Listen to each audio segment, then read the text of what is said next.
Good evening, everyone. Welcome you to this session on Swift for Trade Finance. Before starting the session, let me spend a couple of minutes on telling you about MBL.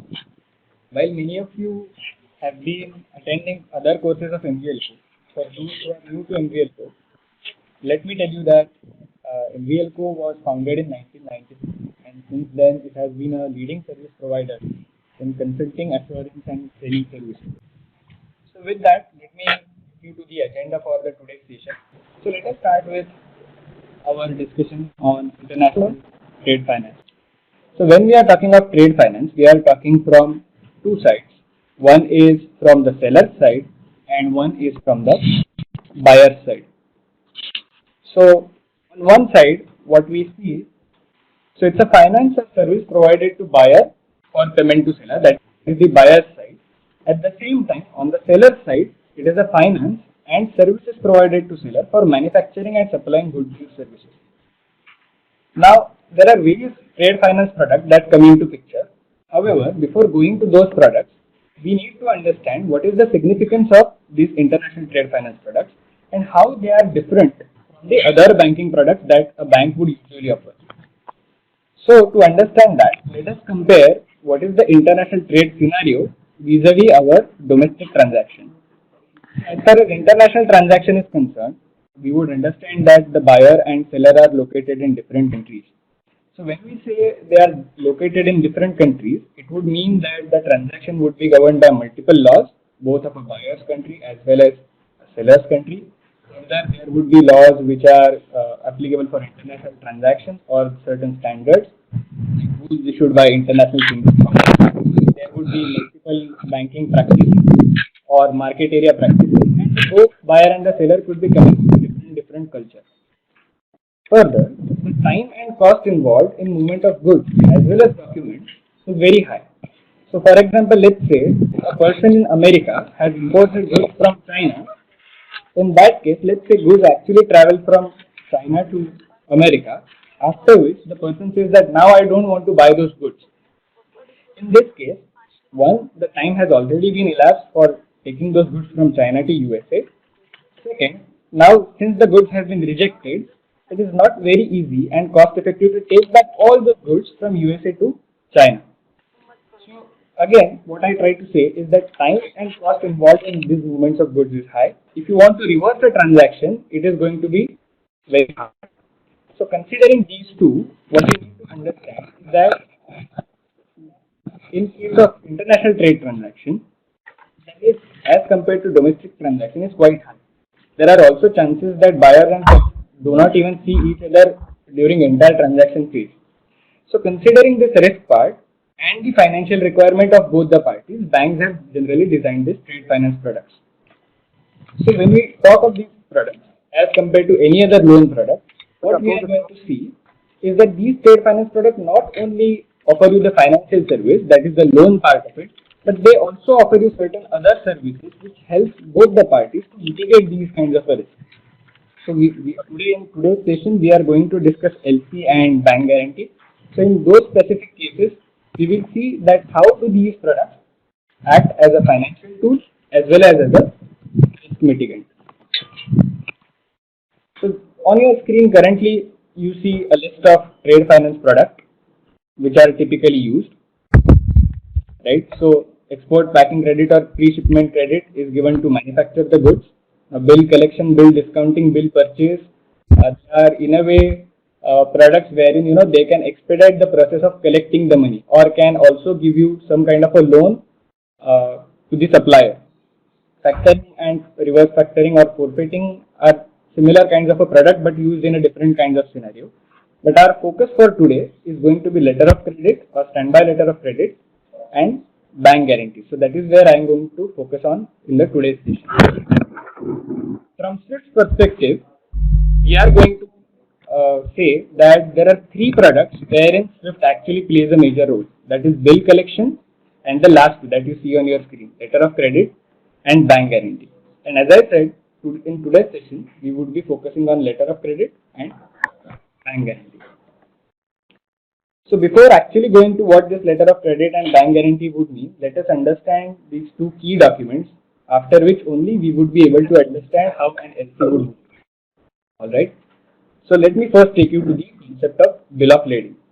Now we need to understand one more thing, that when we talk of an international trade transaction, most of the transactions pertain to trading of goods and not of trading of services. Obviously there are a lot of services, but if you calculate in terms of percentage, about 80 to 85% of trade that happens, international trade that happens, is on account of trading of goods, right?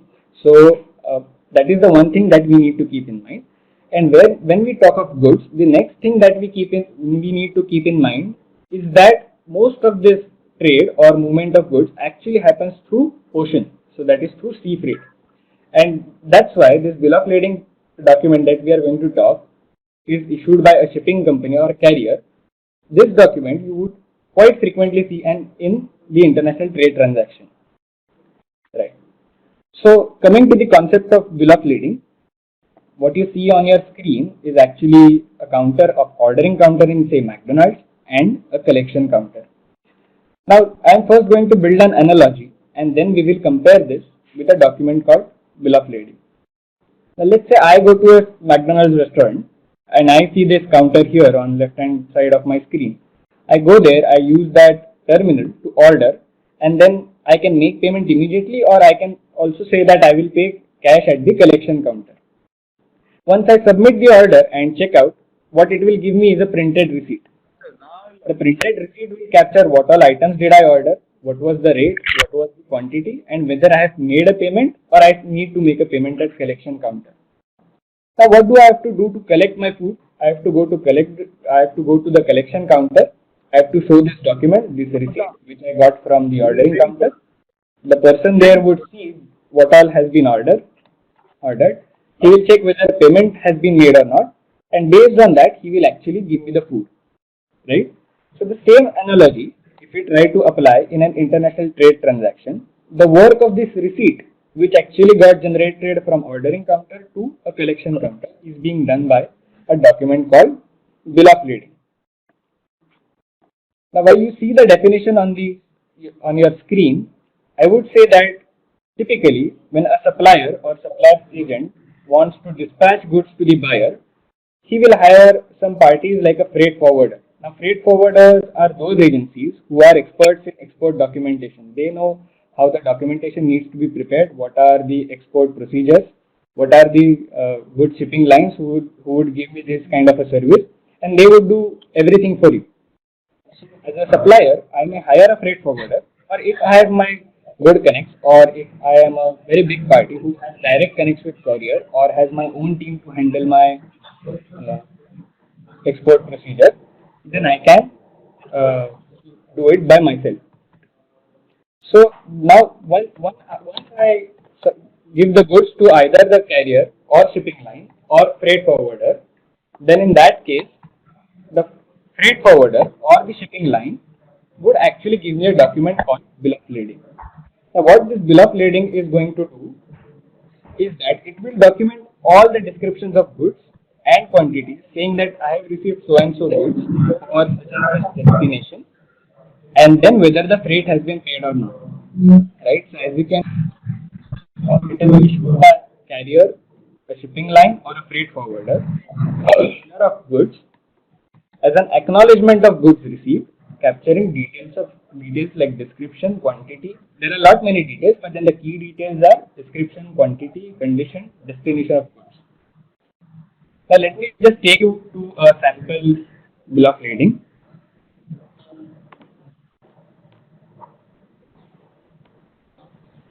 Now what you see on your screen is a sample actual bill of lading. Actually covered some of the part which was confidential. It has been issued by Axis Freight International. Now we need to look at certain key things here. It captures your port of loading. IFCT is your Nhava Sheva International Container Terminal, which is at Mumbai. The port of discharge would be Durban in South Africa. It captures description of goods, all you have in your containers. And there are a couple of key things to note in this document. In charge, in apparent good order and condition, unless otherwise noted herein. Right? So it says that when I received the goods, they were in good condition and they were in good order. So if at all at the receiving end, if the goods are found to be damaged, then it would be the shipping line who would be responsible for the loss. At the same time, we are going to use this document in our trade products. So once I submit this document, say to the buyer, then buyer is going to understand that seller has actually done his part of the job. He has actually given goods or goods in a right condition to the shipping line. So that is one importance of this document, bill of lading, that it will capture so and so goods have been delivered to shipping line in a very good condition. Second part, as I said, that in a restaurant you would have to take that receipt, go to the collection counter and say that okay, give me my food now. Similarly, you have to take this bill of lading and actually surrender and endorse it, so that once you show this document, only then you would be able to collect the goods from the shipping line. He said that it is a document issued by carrier or shipping line or freight forwarder to seller of goods as an acknowledgement capturing details like description, quantity, conditions and so on. The key thing to note here is that unless the buyer has this bill of lading, he would not be able to collect goods from the shipping line. That is the crux of this document. Right? Now, as we said that this is for the ocean freight, if we were doing, let's say by roadways, then the document issued would be lorry receipt. If the mode of transport is through railway, then the document would be called as a railway receipt. Or if it is through the airline, then the document would be called as an airway bill. Essentially, all these documents play the same role as bill of lading. I just took example of bill of lading because it is the most widely and commonly used document, nothing else. But all these documents actually play the same role, that you have to take this document to the other end, based on which you would be able to collect the goods. Now let's move to the next part, which is bill of exchange. Now again you see definition on your screen, and I'll be explaining this definition with the help of a sample format that I have on the right side of the screen. Okay. So also keep in mind that we are talking of a trade transaction. So one party is going to be a buyer, one party is going to be a seller. So in this scenario, bill of exchange is an instrument in writing containing an unconditional order. So it's an order given by one person to another person, signed by the maker. So in our trade transaction, it is generally the seller who would be actually drafting this document. Alright, so let's just look at the format that we have. 60 days after the date, pay Mr. ABC sum of 200,000 for value received. Okay, so on one side we have a person who has made it and the other person who has actually accepted this order. So coming back to the definition, it's an unconditional order signed by the maker directing a certain person. Now this certain person would mean the buyer. So seller would be ordering buyer to pay a certain sum of money, that would be the value of goods. In this case we have 200,000, only to a certain person, that is to whosoever person the seller would want to nominate or by himself, or to the order of that certain person, meaning to, let's say here we have Mr. ABC. So ABC would become the beneficiary. So the buyer has to pay only to Mr. ABC or to whomsoever Mr. ABC may order in future. Or the last option is to the bearer of the instrument. So whosoever actually has the instrument physically comes to the buyer on 68th day and says that okay, give me my money back. Alright, so this is how a bill of exchange would work. Now who are the parties to this bill of exchange? Drawer, a person who prepares the draft. Now till this bill of exchange is actually accepted by the buyer, or in international trade transaction an importer, this document is called as a draft.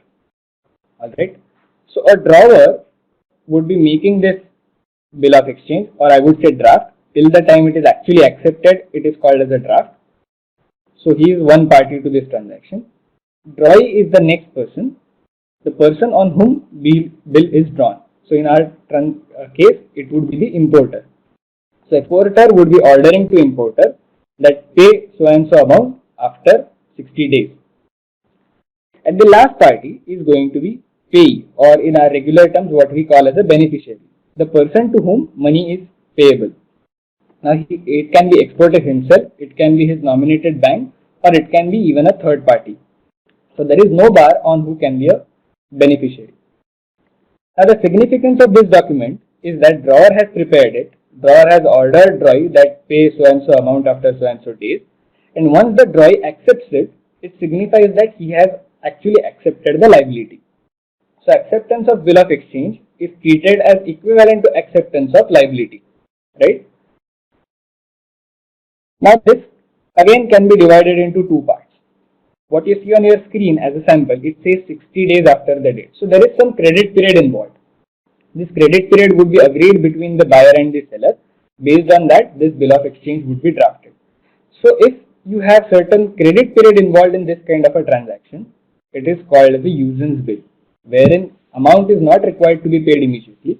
At this point of time, only acceptance is required. That is, only acceptance of liability is required. However, when the due date comes, that is the 68 day or 45 days, whatever has been the agreement, on that date payment would be required to be made. Alternatively, what can happen is that there is no credit period involved, and then it is payable immediately. The moment you see bill of exchange, you did not accept, you simply have to pay. In that case, it is called as a side bill. Okay. Basically, there are two types of bills that we are talking about. One is usance bill, one is a side bill, depending upon whether credit period is involved or not involved. Okay. So coming back to the topic of SWIFT. So what does SWIFT stand for? Society for Worldwide Interbank Financial Telecommunication. Now those who are associated with payments, they would know that in a payment transaction, there are three key parts that we always talk about. One is message, second is clearing, and last is settlement. Now SWIFT plays an important role in the part 1, that is the messaging. It provides you the messaging facility. So as of now, SWIFT has more than 11,000 users. Now it can be banks or it can be corporates as well. But what we are going to talk in this session is typically the bank-to-bank communication. It network spans across 212 countries. The whole idea of this SWIFT is to have a standardized and secure messaging structure. Why to have this standardized structure is that it allows you to have straight-through processing. That is, you can automate the processing because I know what a certain field in a certain message means, so that I can configure my core banking solution or any other application to process that message which is in a standardized form. Now, because I have a standardization, the ambiguity is reduced and consequently even the errors are reduced. Along with that, what SWIFT provides is a secured connectivity. So then from data security perspective, also both the parties are protected. Talking of SWIFT, it has basically now two kinds of standards. One is SWIFT MT and the second one is SWIFT MX. Now SWIFT MX is nothing but I can say a replica of ISO 222, which is a different standard altogether. But then for today's session, we are restricting our discussion to SWIFT MTs. Main reason for that is that SWIFT MTs are the most popularly used as of now, while in future many countries are planning to move to ISO 222. As of now, for trade transactions, SWIFT MTs are the ones which are frequently being used. Now what you see on your screen are the 9 basic categories. Each category serves a specific purpose, and at last you have category N, which is a common group messages. As I said initially, there are 3 main products for which SWIFT has a specific category. One is your collections and cash letters, that is your bill collections, and the category 7, documentary credits and bank guarantees. So hereafter, what we are going to talk about is going to be category 7, which is documentary credits and bank guarantees.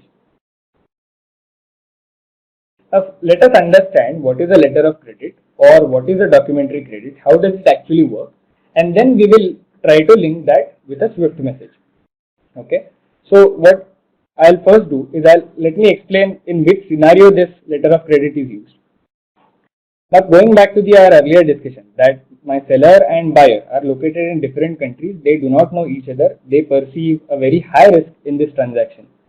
Let's say if buyer pays advance, then he faces a risk that seller may not deliver right goods at right quantity and right quality, And on the other hand, if buyer says that I am going to pay only after delivery of goods, then seller may feel that after I deliver the goods, buyer may not pay. And then because of the various risks involved, the distance involved, various laws involved, I may not actually be able to catch hold of the buyer. So in such a scenario, none of the parties actually want to complete their part of contract first. They always want the other party to do the contract first. So then what do? They actually sort of bring in a third central counterparty, right? So in this case, bank plays this role of a counterparty, giving assurance to both buyer as well as seller that if certain conditions are met, they will get their benefit. Meaning, if seller completes his part of job, then he would be paid. If buyer completes his part of job, he gets the goods. That is how this LC product has been structured. So a documentary letter of credit, some people call it LC, it is also called as DC, that is documentary credit, is an instrument.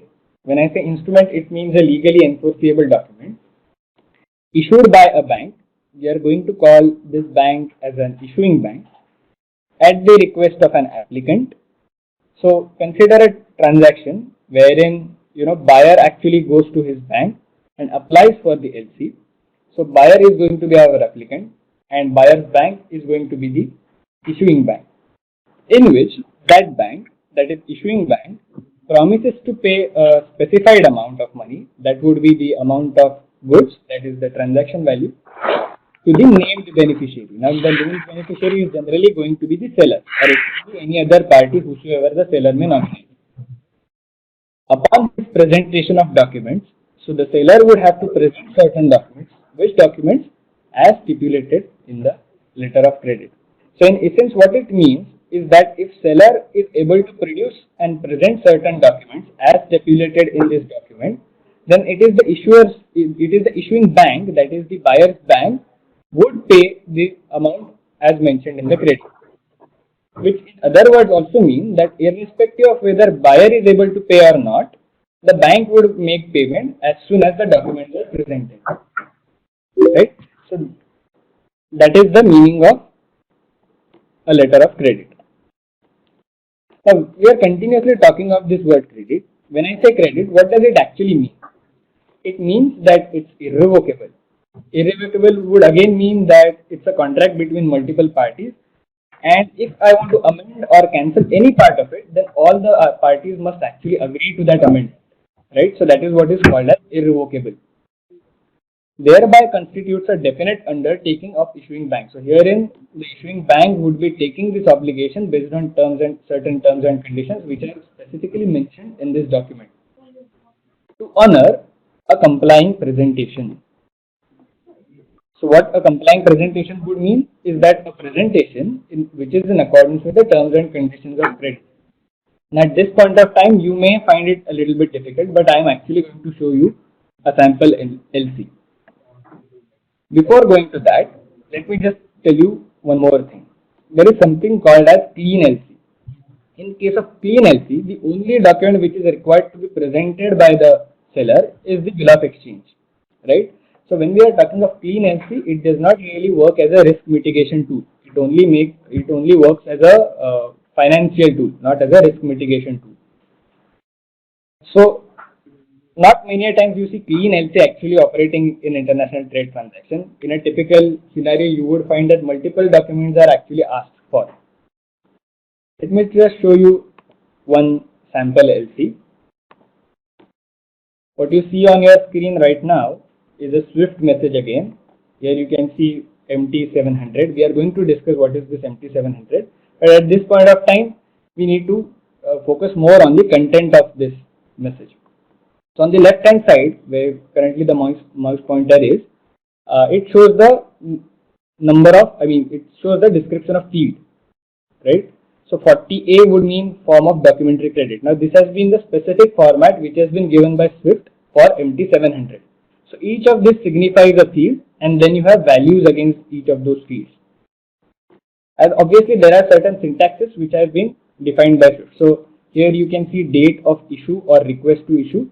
It says 11/08/29, but then if you go back to the Swift syntax, it actually means this is in the format of YYMMDD. So it is actually 29th August 2011. Now the key things to focus here are obviously it has details of who's the applicant, who's the beneficiary, what is the total amount advised along with the currency.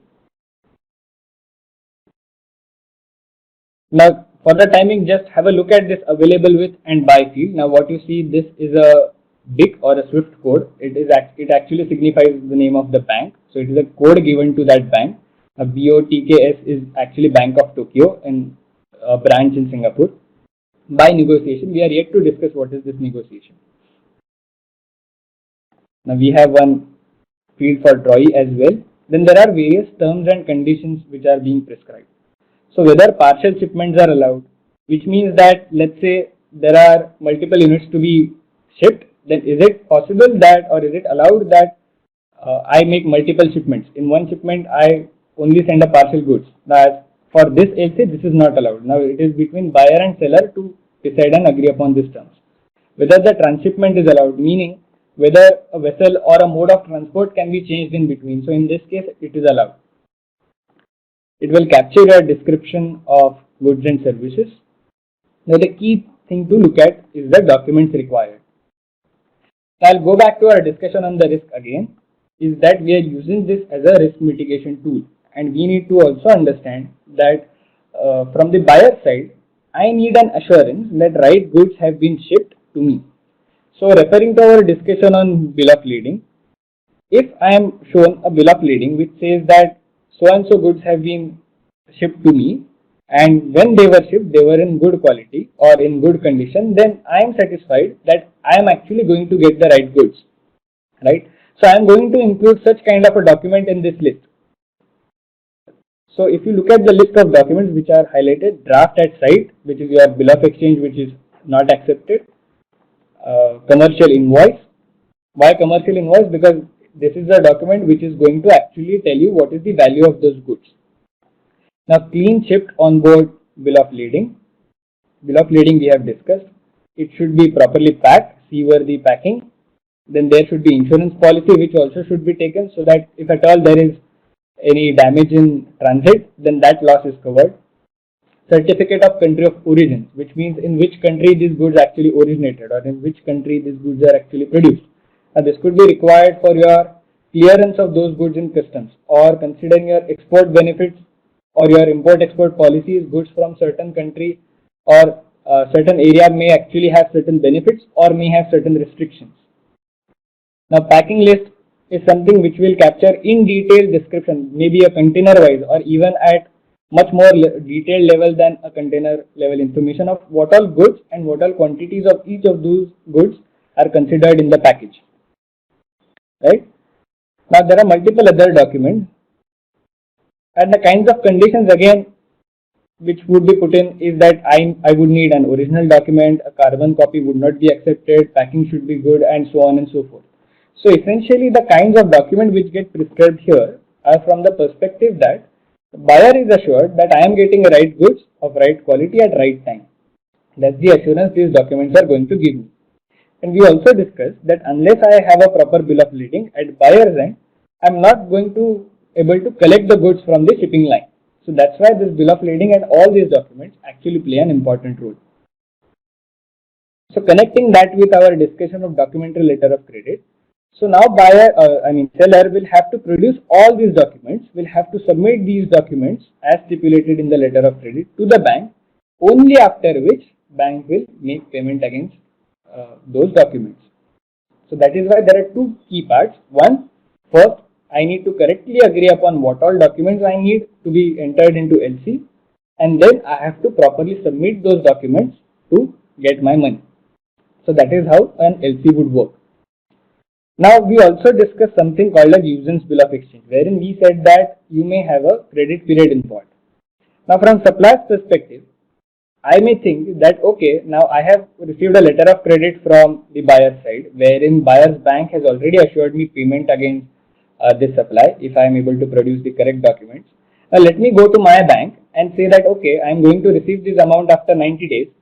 You deduct your interest, give me money immediately, and on 90th day you recover it from the buyer's bank.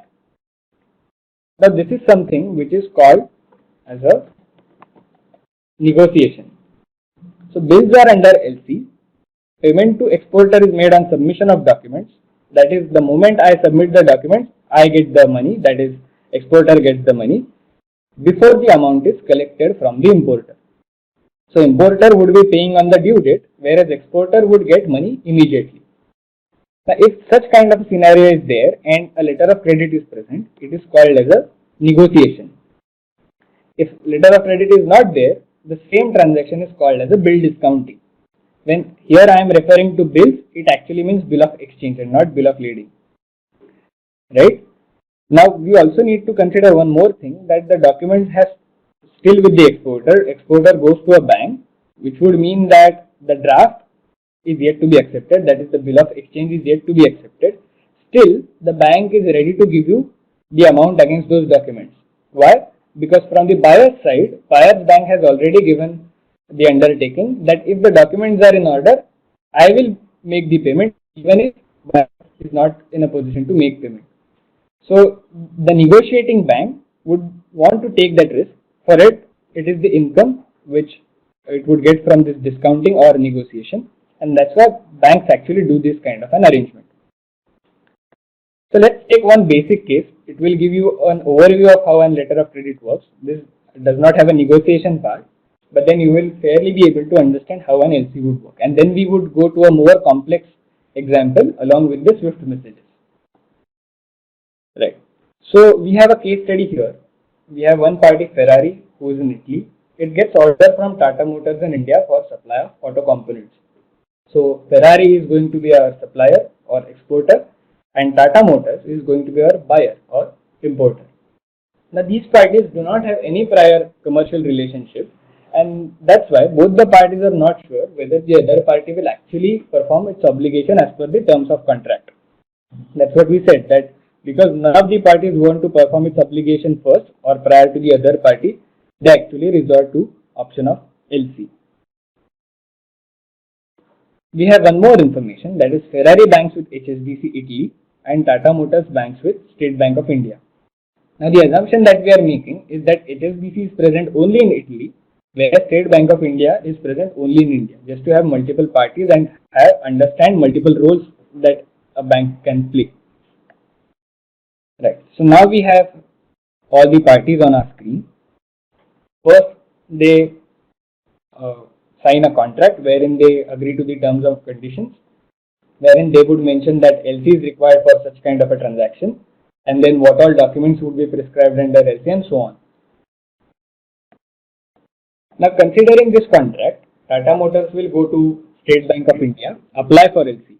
Now State Bank of India would critically assess this transaction, whether the parties are genuine, whether Tata Motors has actual credit worthiness, whether the transaction is actually genuine based on the contract. Once it is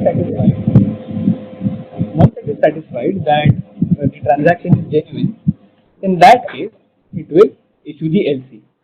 Now here my Swift is going to come into the picture, but for the time being, I am keeping aside the Swift part of it.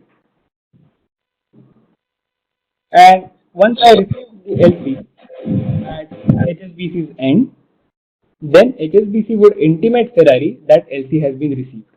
That is the first leg of transaction, wherein Tata Motors actually applied for the LC, State Bank of India assessed the transaction, actually issued the LC, and the same LC was received through a Swift message by HSBC. HSBC actually gave that LC to Ferrari. So that is the first leg of transaction of issuance of LC. Now, the moment the goods are handed over to carrier, the carrier would be issuing document like bill of lading.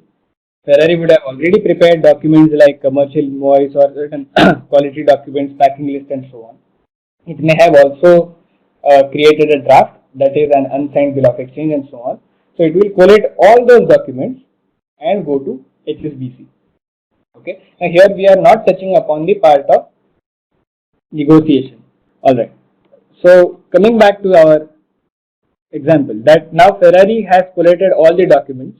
It gives all the documents to HSBC. HSBC in turn transfer all the documents to State Bank of India. Now when I say these documents, as I said, it is going to be collection of your bill of lading, your unsigned or unaccepted bill of exchange, that is the draft, maybe other documents like commercial invoice, your certificate of origin, maybe insurance policy and so on. At State Bank of India, what State Bank of India needs to do is to inform Tata Motors that these documents have been received. However, these documents would not be handed over to Tata Motors. What it will do is that it will ask Tata Motors to either accept if some credit period is involved, or if there is no credit period involved, then it will ask Tata Motors to make payment against these documents. Okay. The State Bank of India would also be actually verifying these documents and assessing whether all the documents are as per letter of credit issued by SBI. So for the time being, we are assuming that all the documents are in right condition. So if credit period is involved, then Tata Motors will have to accept the bill of exchange. If credit period is not involved, Tata Motors will have to make the payment immediately. Only after this acceptance or payment, State Bank of India will release those documents to Tata Motors. And based on these documents, Tata Motors would submit those documents to the carrier and collect the goods. Now, if immediate payment was made, the same would be transferred to HSBC. If it was the case of acceptance, then on the due date, State Bank of India will recover the money from Tata Motors and will transfer it to HSBC. And that's how Ferrari eventually gets the money. Now, we spoke a case of negotiation. In case of a negotiation, this step number 12 is going to happen immediately on submission of documents. So, in that case, the parties are not going to wait for documents to flow from HSBC to SBI, then SBI to give it to Tata Motors or for acceptance or payment, and then receive payment on due date. The payment is going to happen immediately on submission of documents. That is called as a negotiation. But obviously, let's say if transaction value was say $10,000, HSBC is not going to pay $10,000 immediately. It will pay something like say 9,500. Now this 500 which were deducted would represent their income in terms of say interest, their bank charges, processing charges and so on. And eventually HSBC will collect $10,000 from SBI on due date, and that's how they actually realize the gain of $500. So that is the case where negotiation comes into picture. I'll give you a moment to just digest what we have been discussing.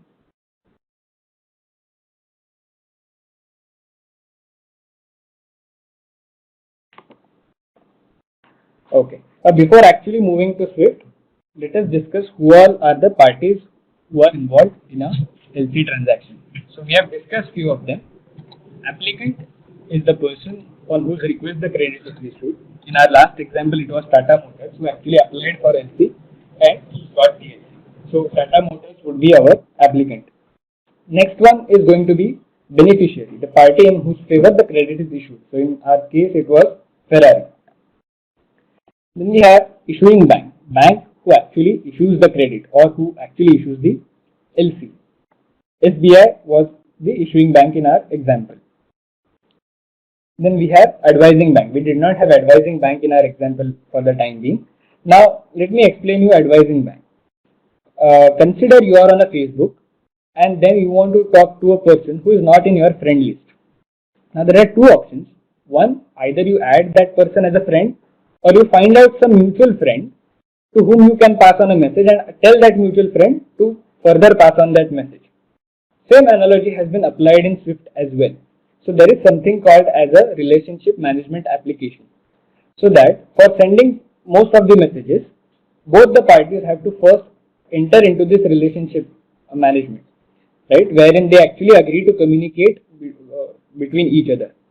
So now assume that beneficiaries bank, so in last case we had HSBC and SBI do not have a relationship as far as SWIFT is concerned. So then SBI has one option is to establish that relationship and then actually send a message. Otherwise, find some mutual friend and then tell that mutual friend that please pass on my message to HSBC. So that mutual friend with whom I have my relationship is going to be called as advising bank. So the issuing bank would send a message to advising bank, and advising bank will in turn simply pass on that message to the beneficiaries bank. So that is the role of advising bank. Now the next one is confirming bank. Now, it may so happen that in our last case, we said that Ferrari or HSBC are actually relying upon creditworthiness of State Bank of India as far as LC is issued, right? But now both the parties may say that we don't trust Tata Motors. On the next step, we don't even trust State Bank of India. There could be multiple reasons. One, because the parties are not aware of creditworthiness of State Bank of India, or because Tata Motors as well as State Bank of India are located in the same country. The country risk pertains to both the parties. So they may want an independent third or a bigger or more trustworthy bank to play a role of confirming bank. So what this confirming bank going to do is that add a confirmation that first, if SBI does not pay, then the confirming bank pays. So it is like your additional protection. First liability is towards SBI. If SBI also fails to pay, then the confirming bank would actually make payment against these documents. So this is the role of confirming bank. Then the next what you have is a nominated bank. Now we said that there could be a possibility that Ferrari actually goes to HSBC after collating the document and says that I want to negotiate the documents, pay my money immediately. I have collected all the documents correctly. See this document and pay me immediately. Now whether HSBC can do this or not depends upon what has been mentioned into LC. Now typically going by the rules, we also saw one field available with and by. So this available with actually gives you details of this nominated bank. So if a bank would or both the parties would want to restrict with which bank can you actually go and negotiate, then I would mention that as a nominated bank. So I can go only to the nominated bank and negotiate the document. Now this statement is actually as far as UCPDC is concerned, that is Uniform Custom Practices for Documentary Credit. In reality, it may also happen that although a nominated bank has been mentioned in the letter of credit, the seller may go to any other bank and actually negotiate the documents. So in reality, nominated bank can be, the negotiating bank can be any other bank other than nominated bank, but as far as UCPDC is concerned, it is only the nominated bank with which you can do this negotiation transaction. Alright, now in the LC, it has to be mentioned that whether these rules, that is UCPDC, do they apply or do they do not apply. So there is a specific field which says that are these rules applicable? If yes, you have to mention that specifically. Only then these rules get applicable. Now we have few more parties. One is reimbursing bank. So the bank from which nominated or negotiating bank claims the money and pays to the exporter. We will understand this through the example. For the time being, let us understand there is one more bank known as reimbursing bank. And then we have someone called as a correspondent bank. So now those again who are aware of international payment systems would understand that, let's say I want to make payment in dollars. Now in India, the systems that I have like RTGS, NEFT or IMPS, they only transfer rupees from one bank to other bank. Now if I want to transfer the dollars, I need to find some bank which is a member of a payment system which actually transfers US dollars, right? So now my bank, let's say I am banking with say ICICI, and ICICI is member only in Indian payment systems. So ICICI on its own will not be able to pay dollars to any bank. So I'll have to find, so ICICI would have to find some other bank, let's say Citibank, who is also present in USA and who is involved in payment systems of USA which actually transact the dollar. Then I will ask ICICI to move money. ICICI will in turn ask its correspondent bank, that is the bank with which ICICI has account, to move dollars from one bank to the other bank. Now in this kind of a scenario, the Citibank would be called as a correspondent bank. ICICI would be holding an account with Citibank. So what we have on screen is Kotak Mahindra Bank is an Indian bank and BNY Mellon is its correspondent bank. So Kotak Bank would have an account with BNY Mellon. Kotak Bank would call it as Nostro account, that is my account with you, whereas BNY Mellon would call the same account, that is Kotak's account with BNY Mellon, as Vostro account, that is your account with me. Why this is essential is that Kotak Bank on its own would not be able to move dollars. So it needs to have partnership or tie-up with some other bank which is able to move the dollars on its own account, that is for Kotak's transaction or for customer of Kotak. So that is the role that is being played by correspondent bank. So you would have heard this term quite a few times, this Nostro or Vostro. So Nostro, Vostro, both are talking of the same account, that is Kotak's account with BNY Mellon. Kotak would call it Nostro, whereas BNY Mellon would call it a Vostro account. Right. So now let us see what all Swift messages are available for documentary credit. So in our scenario, we are not going to cover all the messages. We are going to cover the scenario wherein all the transactions happen in our typical, without any exceptions or without any discrepancies. So what we are not going to cover is a rainy day scenario. So let's understand one by one what is the message type and what is its purpose. So wherever you have something like /701 or here /711, it would mean that the next message 701 or 711 is actually extension of the 700 or 710. So it would serve the same purpose. Only thing is that now there are certain fields which are key fields, and as per the syntax of Swift, it would have certain character length which is defined. Also, each of the messages have a maximum length which has been defined. Generally, it is either 10,000 characters or 2,000 characters based on the message type. So, if I am not able to complete my message in those character types in those specific fields, then what I can have is connected with initial 700, I can have 701, which is extension of that message. It is like supplement to your paper. Similarly, you see here 707 and 708 or 720, 721. So the second part of it are like a supplement. So they serve as a supplement to the first message. So 700 or 701, they would be issue of documentary credit, that is by issuing the letter of credit.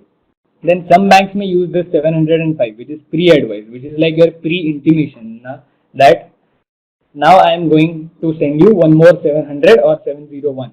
So this is like pre-intimations. It is not necessary that all the time you start a transaction with 705. But then Swift has made that facility. Then 707 or 708 acts as an amendment to documentary credit.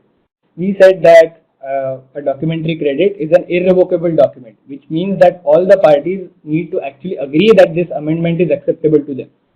So we have one message for acknowledgement, MT730, in which the beneficiary and beneficiary's bank would be agreeing or disagreeing to this kind of an amendment. Now we also discussed about the advising bank, the mutual friend in our Swift relationship, who would be simply passing on this message. So if this passing of message is taking place, then instead of 700, it would be 710, and similar to 701, what we have is 711. Now a documentary credit can be transferred in certain cases, which means that in our case we discussed that Ferrari was the only beneficiary. Now Ferrari may want to transfer its beneficial right to someone else to a certain extent. Let's say a 20% right has been transferred to the supplier of Ferrari, so that a new LC is not required to be opened. In that case, MT720 and extension of that MT721 would be. MT730, as I said, it is the acknowledgement of messages received. Then we have advice for discharge, wherein a discrepancies would be, the documents would be advised along with certain discrepancies. So if there are no discrepancies, then MT732 is not required. Then we have advice for refusal, wherein I would say that the documents being submitted are not actually in line with the letter of credit. Authorization to reimburse. The issuing bank would be authorizing some bank to reimburse. We are going to see this in our example, so need not worry at this point of time. I am just taking a while to understand what all message types are involved. Next one is the reimbursement claim.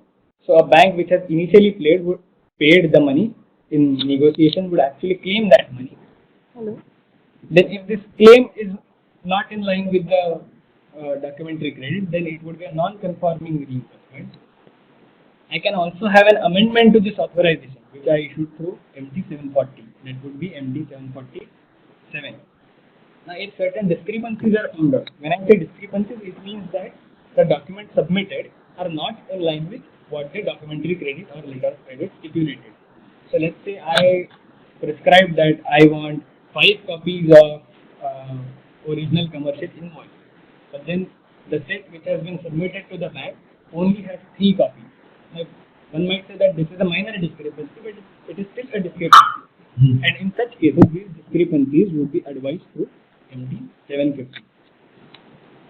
MT 752 is authorization to pay, accept or negotiate even if there are certain discrepancies. The MT 754 is your typical advice that a negotiation transaction or payment transaction or acceptance transaction has actually happened. 756 is going to be counterpart of your MT 742. So 742, I claim the money, then the bank actually pays the money and sends the advice of reimbursement or payment. And then we have 759, which is ancillary trade structured message. So this is a bit of a free format message. You may have heard of free format message, something like 799, which is similar, like a writing an email. There is not much of structuring which is being done. But now, as far as documentary credits are concerned, Swift advises that you use 759 instead of 799.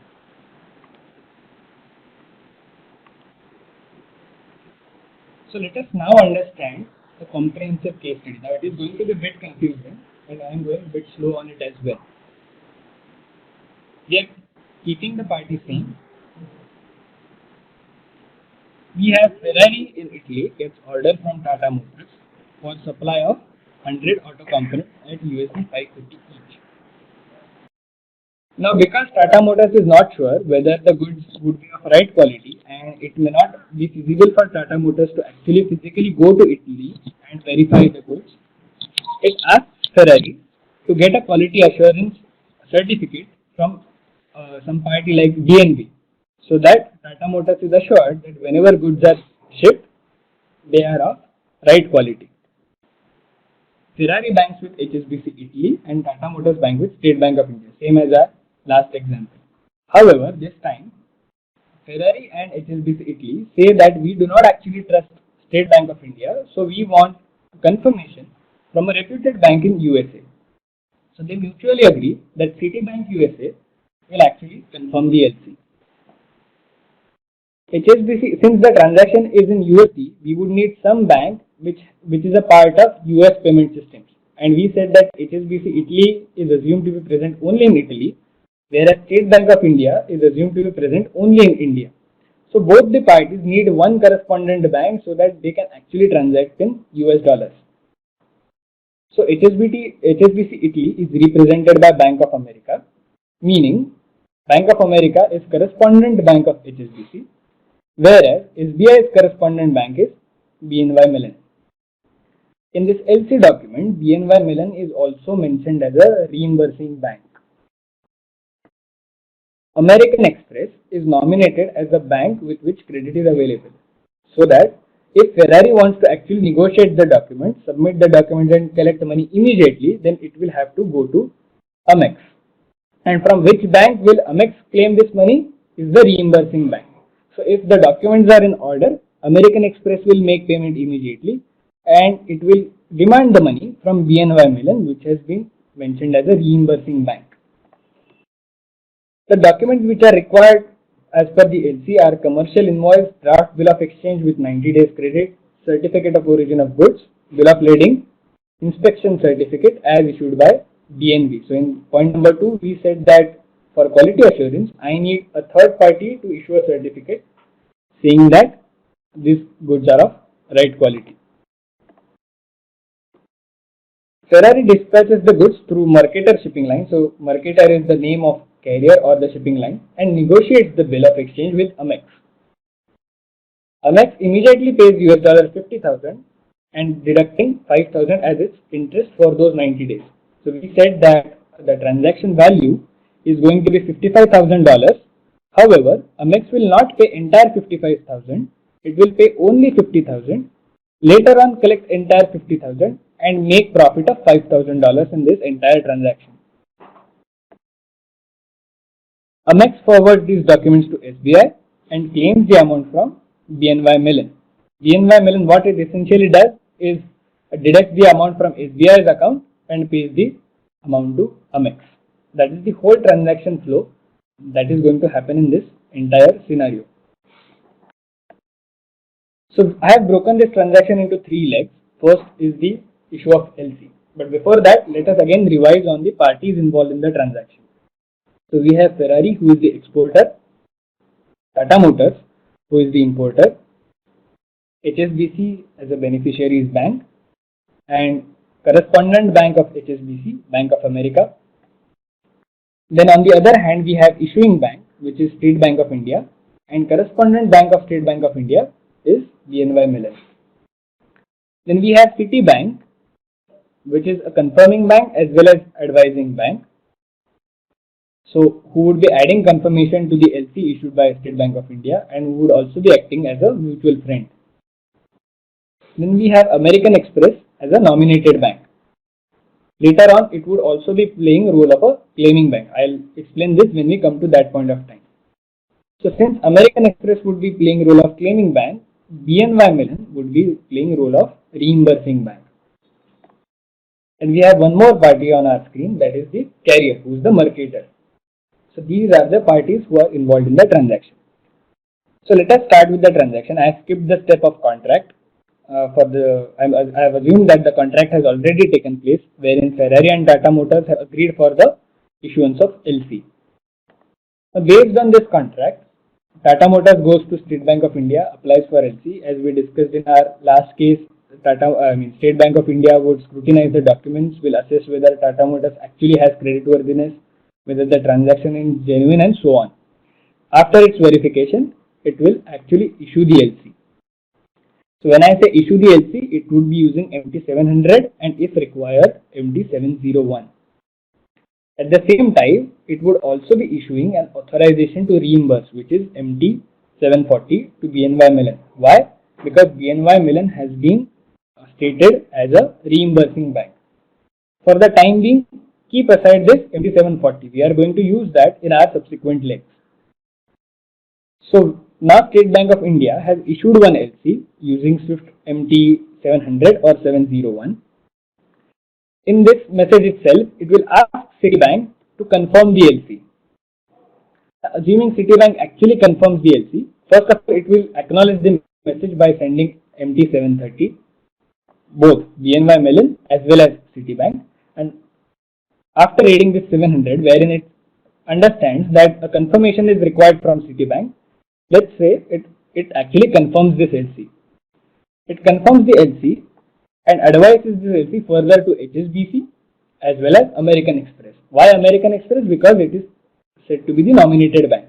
However, this time it will not send MT700 or 701.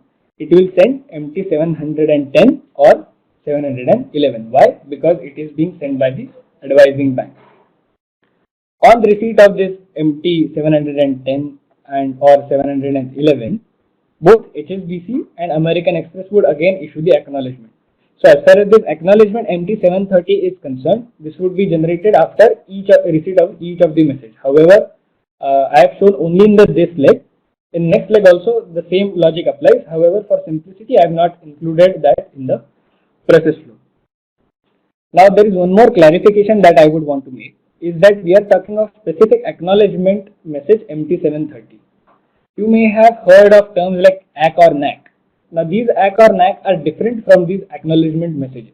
Now, this ACK or NACK are actually issued by SWIFT to the sender.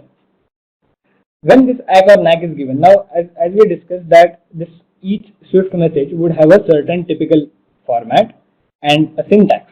Now if your message that you have sent is not complying to those syntax, then SWIFT itself will say that this message is not as per format and I am not going to forward it to the receiver.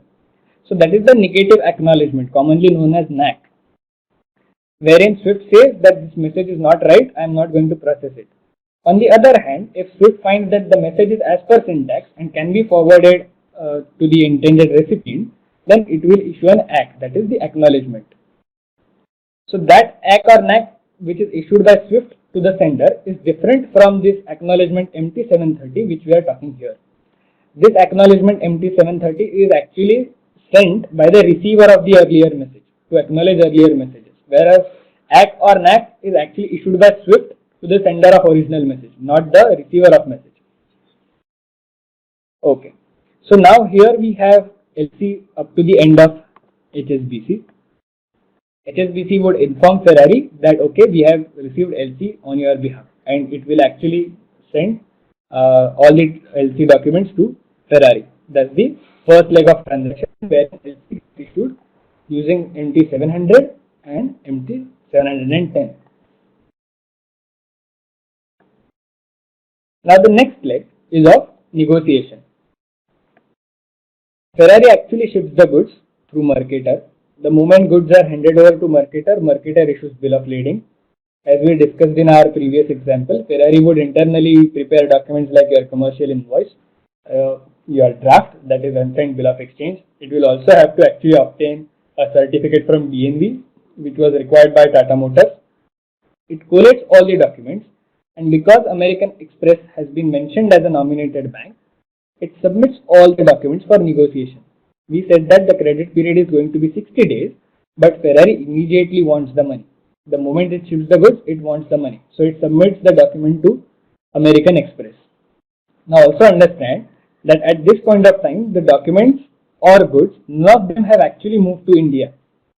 The documents are yet to be received by Tata Motors. The liability is yet to be accepted by Tata Motors.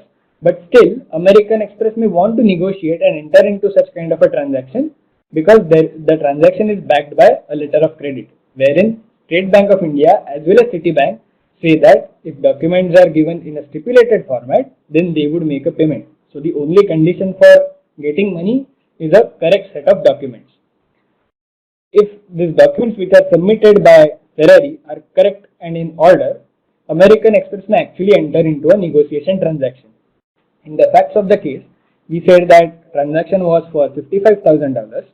Considering the interest component, American Express would actually pay $50,000. Now, because the transaction is in USD, it has to happen between those banks who are part of US payment systems. And we said that HSBC's representative is Bank of America. So that's why money gets transferred to Bank of America. Now, while passing on this money, American Express would also use some kind of a message. It can be SWIFT or it may not be SWIFT. However, even if it is a SWIFT, as of now we are not focusing on that because it is beyond category 7.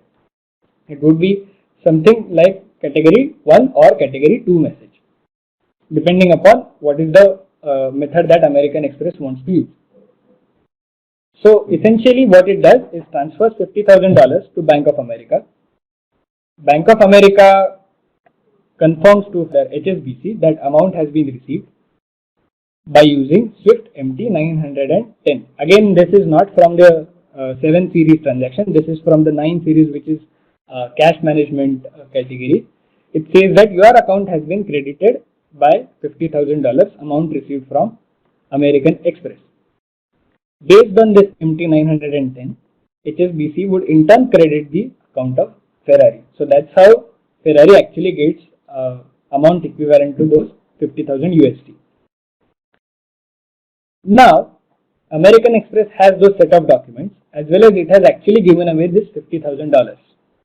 So it needs to recover those $50,000 as well as transfer those documents to State Bank of India. So first of all, it will send an advice of negotiation saying that I have received documents from Ferrari, they were in order, and accordingly I have transferred amount to correspondent of HSBC. So that is the advice. So that State Bank of India is aware that this transaction has taken place. Also, it will actually issue the documents received from Ferrari to State Bank of India. That is the other leg of transaction. As we said that credit period is involved and one of the documents is going to be bill of exchange, State Bank of India will ask Tata Motors to accept this bill of exchange. So the moment Tata Motors accepts this document, State Bank of India will release these documents to Tata Motors. Tata Motors will use these documents, go to Mercator and collect those goods. So essentially what we have discussed is Ferrari submitted documents to American Express. American Express verified those documents.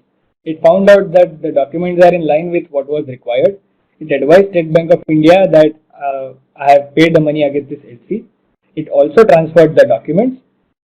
When documents came to State Bank of India, Tata Motors was asked to accept the liability by accepting bill of exchange, and only after acceptance, the documents were handed over to Tata Motors.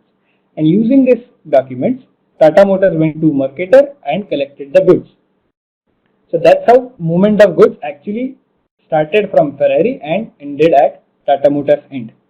What is still pending in this entire scenario is the collection of amount by American Express from State Bank of India or from Tata Motors.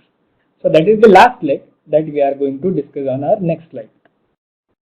So I am continuing two messages which we discussed in earlier legs. One we discussed at the time of issuance of LC is that authorization to reimburse, that is MT 740, and in the second leg we also discussed advice of negotiation MT 754.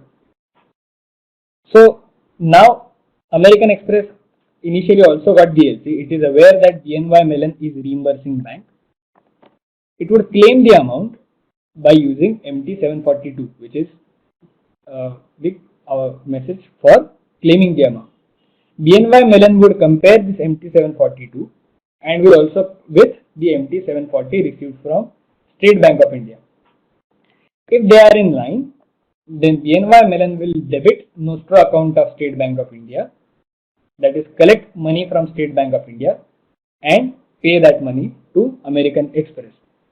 Essentially, in turn, back to back, on due date, State Bank of India would also recover the money from Tata Motors. So that's how Tata Motors money eventually goes to BNY Mellon to American Express, and American Express has already paid to Ferrari through Bank of America and HSBC.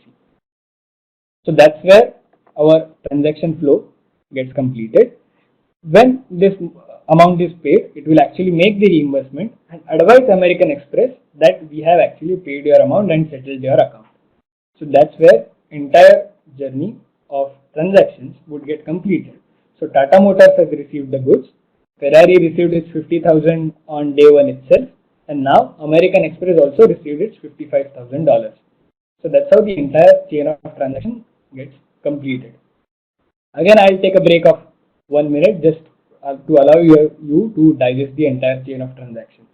What we have not discussed in this entire discussion are the exceptions or the rainy day scenario. So what happens in case the documents are not in line with the letter of credit?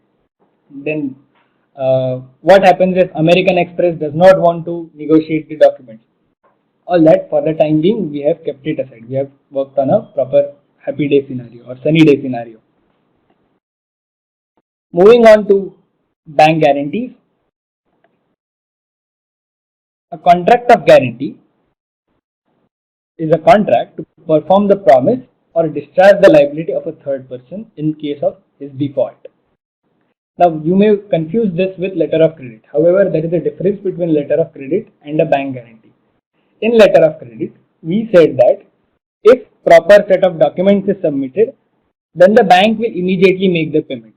Whether the buyer, that is the Tata Motors, is capable of making payment or not is not really important. You submit the documents and collect your amount. So in a way, it's a positive way of working. You comply with the conditions and take your money. Whereas in case of a bank guarantee, what is going to happen is that primary responsibility is going to stay with Tata Motors. If at all Tata Motors fails to pay, only then the guaranteeing bank would be making the payment. However, there is something to note here. In such kind of a transaction, it is not the bank guarantee product which is being used. The product is similar. It is called as a standby letter of credit. Bank guarantee would cover some other kinds of a risk. We are going to see that through an example. But then essentially what a guarantee would mean? To perform a promise or discharge the liability of a third person, of someone else, in case that person is in default. So who are going to be parties to this bank guarantee? Bank, who is the surety, who is giving the guarantee. Then the next person, principal debtor, person in respect of whose default guarantee is given. So that primarily principal debtor is responsible. If principal debtor is unable to perform his obligation, then it is the surety or the bank who would be discharging that liability. And the last person, person to whom the guarantee is given, creditor, or again I can compare this with our beneficiary. So these are going to be the three parties to the bank guarantee. Now, what are the kinds of risks which are generally covered under such kind of bank guarantee? One could be, say, in case of a trade transaction, one party pays advance to another party. Now, the risk that is involved in the transaction is that the supplier may run away with the advance and does not supply the goods. Now, if I want to cover such kind of a risk, I may tell supplier that go to your bank, get a bank guarantee that tomorrow if you are not able to supply me proper goods, or if you run away taking my advance, then I'll go to your bank and bank will have to refund my advance. That could be one example. This is called as an advance bank guarantee. Or I can enter into a transaction wherein I enter into a commercial contract, but then I am not sure whether the other party will actually perform all the obligations as per the contract. In that case, I will ask the other party to get a guarantee from its bank saying that if at all any of the condition of the contract is not being performed, then bank will have to discharge the liability. Now, this kind of a guarantee can be called as a contract performance bank guarantee, CPBG. So there could be multiple types of guarantees based on what is the kind of risk that you are trying to cover under the specific guarantee. There is another way of classifying guarantees. One is demand guarantee, the other one is conditional guarantee. As far as demand guarantee is concerned, bank is required to pay immediately on demand. Whereas in conditional guarantee, bank is required to pay only if certain conditions are fulfilled. What would it mean is that the claimant or the creditor need not submit any kind of evidence of whether the default has happened or not. If that is the case, then the bank guarantee would be called as a demand guarantee. Only a letter demanding the money is good enough. Whereas as far as conditional bank guarantee is concerned, only if certain conditions are fulfilled, only then the bank would be liable to make payment. So I may say that I have purchased an equipment. The equipment was required to give me certain kind of a performance. The equipment is not actually performing. If it's a conditional bank guarantee, I'll actually have to take maybe a test result and go to the bank saying that, look, here I have this test result which shows that the equipment is not performing and that's why you pay the money. However, if it's a demand bank guarantee, no such document is required to be submitted. I reiterate the difference between LC and BG. As far as LC is concerned, we said that it is a positive way of a transaction wherein you comply with certain conditions, you submit the relevant and correct documents, and you get the money. The primarily responsible person becomes the issuing bank. Issuing bank has to make payment on receipt of correct documents. Whereas in case of BG, principal debtor, not the bank, is the primarily responsible person for discharging the liability. Right? So BG would get activated only if there is some kind of a default. So BG is a negative way of operating, whereas LC is a positive way of operating. You comply with the conditions, get your money under LC, whereas under BG, one party does not perform its obligation and that's why bank gets involved and makes a payment. So that is how a bank guarantee is different from LC. As far as SWIFT messages are concerned, as of now there are only 4 messages which are in operation, which are not really structured. I can say they are a better version of an email message or a letter that we have been using. So in operation we have 4 messages: MT760, issue or request a guarantee, 761 for amendment, MT768, sorry I beg your pardon, MT767 is your guarantee amendment, 768 is acknowledgement of guarantee, 769 is advice of reduction or release. We are going to discuss this 769 in our case as well. All the others are easy to understand based on their name itself. Now there are few more which are proposed to be added in 2020. They have already been structured. They were planned to be implemented in 2019. However, their implementation has been postponed to 2020. They are going to be MT761. Like we said that for MT700 or 710, there is going to be 701 or 711. Similar to that, for 760, extension or supplement message would be 761. Now for demanding the money, as of now there is no message in operation, but later on it would be MT765. MT775 would be continuation of amendment, that is 767. Now why it cannot be 768? Because we already have one MT768 as acknowledgement message. So that's why we have MT775 as supplement to 767. Now 785 is one for notifying beneficiary of non-extension of the guarantee. That is, if the guarantee is not going to get extended, its period is not going to get extended. Then 786 can be a response to 765 saying that demand has been refused. And 787 can be a response to your 767 saying that whether the amendments are accepted or not by the beneficiary. However, all the message types on the right hand side are not yet operational. They are proposed to be implemented in 2020. So we are going to cover these four messages which are currently in operation. For that, let's take a case study. We are going to talk about a case study which is for advance bank guarantee. So essentially the risk that we are talking of is that the one party gets advance and does not supply the goods as per requirement and runs away with the advance. So we have two parties, Cummins and IBM. Cummins agrees to supply 10 DG sets, that is your diesel generator sets, at $50,000 per DG set to IBM. So total order value is going to be $500,000. IBM banks with Wells Fargo, whereas Cummins banks with HSBC. Now, as a part of contract, IBM pays 10% as an advance amount to Cummins. So 10% of my total order value comes out to be $50,000. So $50,000 are being paid by IBM to Cummins as advance. However, IBM feels that Cummins may not be able to supply these generator sets and may run away with this $50,000. So it asks Cummins that go to your bank and get me a bank guarantee of equivalent amount. So that if at all you fail to supply, then I will go to HSBC, Bank of Cummins, and demand this money. That alright. There is one more condition. Cummins is required to supply 1 DG per month, and advance amount is also to be adjusted on pro rata against every DG supply. What does it mean? Is that when I say $50,000 of advance has been paid as a 10% of contract value and it has to be adjusted on pro rata basis, means that let's say now in month 1 Cummins actually supplies first DG set. Each DG is going to cost $50,000. So Cummins would bill $50,000 to IBM. Now one way to look at it is that IBM has already paid $50,000. So now there is no more amount to be paid by IBM to Cummins against this first supply. However, generally transaction would not occur like this. This advance would be adjusted as a pro rata. What does it mean is that after every DG set, amount billed would be $50,000 and advance adjusted would be 10% of the amount billed, that is $5,000. In other words, this 50,000 will go on reducing after each DG supply. So first generator set gets supplied, amount invoiced is $50,000, 5,000 is the advance adjustment. So now outstanding advance comes down from $50,000 to $45,000.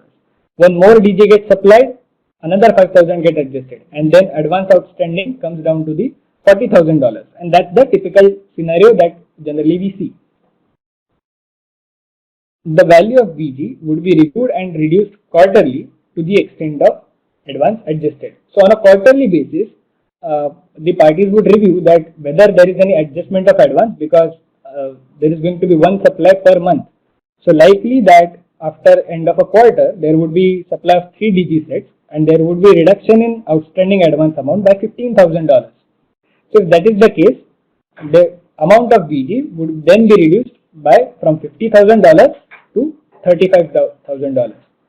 However, this advance adjustment needs to be confirmed by IBM. That IBM needs to confirm that I have actually received 3 generator sets. Only then the amount of bank guarantee would be reduced. Now what you see on your screen is actual extract of a bank guarantee. It is similar to the terms that we are discussing. The value of this bank guarantee shall reduce to the extent of value of proportionate advance adjusted in the invoice raised by the supplier on purchaser under the LOI. LOI is letter of intent. That is similar to your purchase order during the validity of this bank guarantee and on the basis of the letter issued by purchaser on quarterly basis. The entire crux of this statement is that the advance amount would be adjusted after every supply, and then the bank guarantee amount would be reduced on a quarterly basis. Now, what has happened in reality is that Cummins goes on supplying DG sets. In first 4 months, it is able to supply, but after the 4th supply, Cummins actually fails to supply the balance DGs. Now, as per the terms of guarantee, IBM actually invokes the bank guarantee and collects the amount from HSBC. So let us see how this transaction flows along with the Swift messages which would be used in this. So we have parties on our screen. The first leg would be issuance of bank guarantee. So we have Cummins, who is seller, also can be called as principal debtor or applicant. Then surety, who is HSBC. Then we have on the right hand side IBM, who is buyer or beneficiary or creditor, and bank of IBM, that is Wells Fargo, which I am calling it as a beneficiary's bank. So at step 1, I have a contract between Cummins and IBM, wherein I say that I need to have a bank guarantee. Based on this contract, Cummins goes to HSBC, applies for a bank guarantee. HSBC will validate creditworthiness of Cummins, will understand what are the terms and conditions to be accepted, and then will issue a bank guarantee using MT 760. This message will flow from HSBC to Wells Fargo, and in turn Wells Fargo will intimate IBM that a bank guarantee has been received. Now IBM will go through this bank guarantee and understand whether all the terms and conditions were as per the contract or not. If yes, it will give the confirmation. Based on this confirmation, Wells Fargo would acknowledge using MT 768, saying that IBM is agreeing to the terms and conditions of bank guarantee. If IBM does not agree, the acknowledgement message will say that so and so terms and conditions are not agreed. Then Cummins will have to negotiate with IBM. If both of them agree that the bank guarantee needs to be amended, then another message using MT 767 will have to be sent by HSBC to Wells Fargo. So this is the first leg of transaction, wherein one message MT 760 got used by issuing a bank guarantee. If there was an amendment, then it is MT 767 which would be used by HSBC to Wells Fargo. Now for reduction after 3 months, we said that on a quarterly basis the amount would go on reducing. So we said that first 4 months Cummins has been able to supply every month. So after 3 months, Cummins has already supplied 3 DGs, right? So IBM will confirm the reduction. That it will say that okay, I agree that 3 DGs were supplied to me, they are working fine and so on. So I am ready to adjust the advance amount to the extent of $15,000. So the bank guarantee amount can actually reduce from $50,000 to $35,000. Based on this confirmation from Wells Fargo would send advice of reduction or release using 769. It will say that okay, now the bank guarantee amount or your obligation has been reduced by $15,000. HSBC would also confirm this reduction with Cummins, whether they have actually supplied 3 DG sets or more or less, whatever is it. Based on this confirmation, HSBC would again use MT 768 to acknowledge this message. This is the second phase which would happen after a quarter. Right?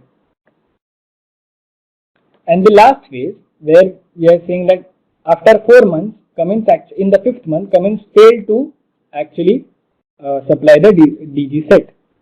What IBM does is that it goes to HSBC, it invokes the bank guarantee. Now assuming this is a demand bank guarantee, there is no proof which is required to be submitted to HSBC.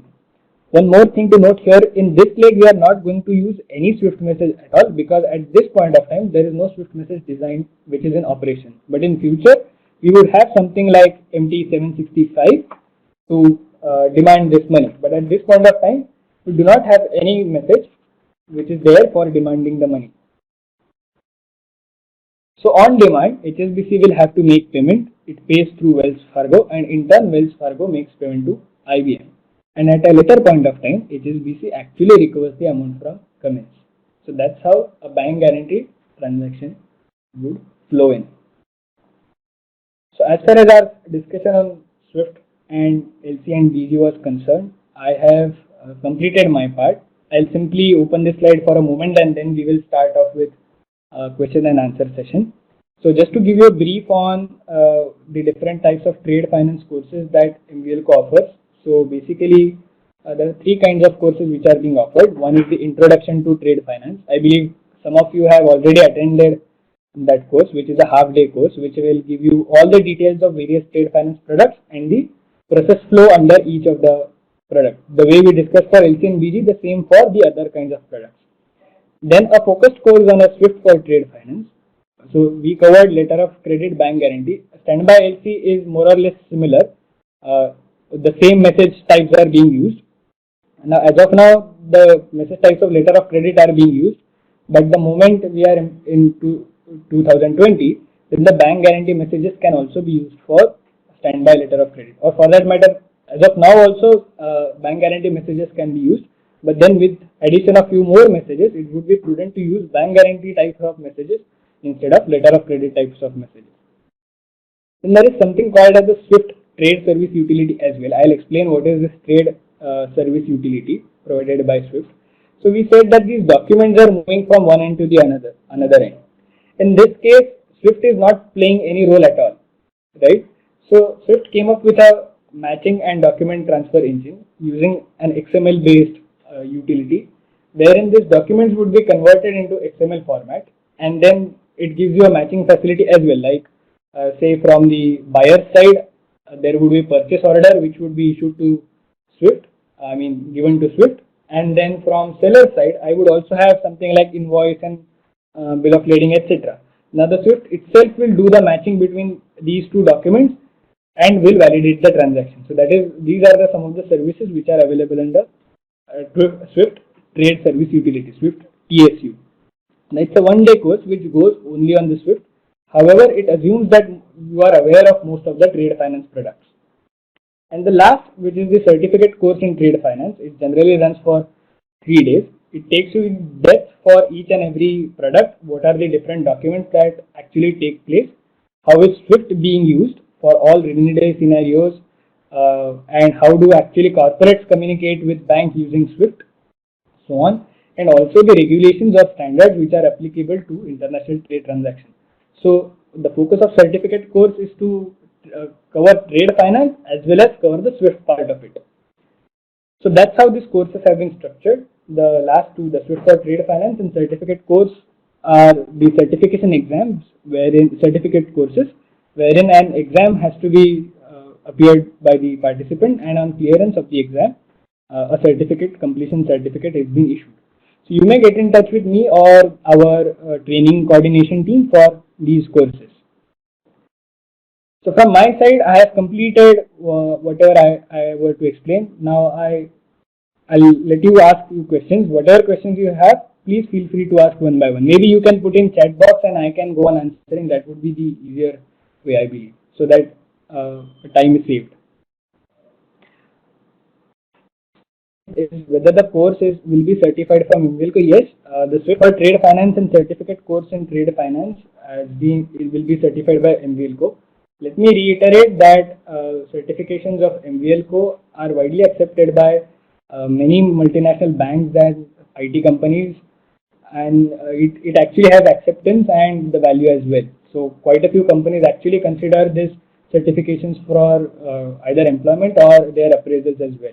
Of certifications or for any other certifications, I request you to please get in touch with our training coordination team. They would be able to tell you the price and the dates as well as various modes of delivery which are available. Like it can be available in something like in webinar mode as well as the recorded mode or even the live classroom mode. So our contact details are there on your screen. For inquiries, you can mail them to trainings@mvlco. You can visit at mvlco.com for understanding what all courses do we have, and I also have a phone number which can directly connect you to our training team. Right. So there is a question from Shrideep saying that in LC example only Amex made $5,000, but there were so many other banks involved. Would they make any money or levy charges in their involvement? Yes, none of the bank would work free of charge. Each bank would add on its own charges. For simplicity, we at this point of time we ignored the charges, but then there are various Swift messages, or there is a message for in a common category as well for advising and collecting these charges. So each bank would be levying its charge. So any other, yes, the certification is valid for lifetime. It does not have to be renewed after a few years. Also, there are no certification fees you have to pay on a perpetuity. So it's only the course fee that you have to pay, which includes this examination fee as well as the reading material and course delivery. And there are no further fees which have to be paid. LC were used in the infamous Nirav Modi case. Can you please brief that? Okay, I can spend a couple of minutes on that. So it was not actually LC, but it was actually letter of undertaking, which is actually similar to the bank guarantee that we discussed. Now, without getting into a lot of details, I would focus on the flaw that was there in the banking system. Now, what actually happened in Nirav Modi's case is that when bank actually issued this MTs, it actually undertook the liability. What actually happened is that they actually had to account for it in their CBS, that is core banking solution as well. Unfortunately, there was no integration between the Swift messaging platform or the Swift generating application and their CBS. So somebody fraudulently, what they did, they kept on sending this Swift messages without accounting for that in the CBS. So when auditors checked their financials, there was no liability per se, so they did not go into detail. On the other hand, the person in the bank was actually going on sending the Swift messages. So that's where, without having a liability to bank in bank's book, Nirav Modi was able to use those letter of undertaking from bank and take additional loans and roll on that loan. So get a new loan, close old loan, get a new loan, close old loan. And what was the basis for the banks to give loan? This Swift message issued by PNB. And the crux of the matter was that because the systems were not integrated, the transactions were not accounted in the books of the bank, and that's why they were not identified. That was the whole story of Nirav Modi case. So after the Nirav Modi scam, what RBI has mandated is integration of the Swift messaging platform and your CBS. So what RBI says is that first you account for the transaction and then you can send the Swift message. So without accounting for the transaction or without debiting the payment, you cannot send a Swift message. That is the integration which has been mandated by RBI. Now you may have also read a news that many big banks are still not able to actually perform this integration. There are penalties of like 2 crores or 1 crore each which have been levied, and you can search on Google for it, and RBI has collected penalty up to like 75 crores collectively from all these banks for not performing this kind of an integration. So that was all about the Nirav Modi scam. Now I have a question: what is the difference between MT and ISO 20022?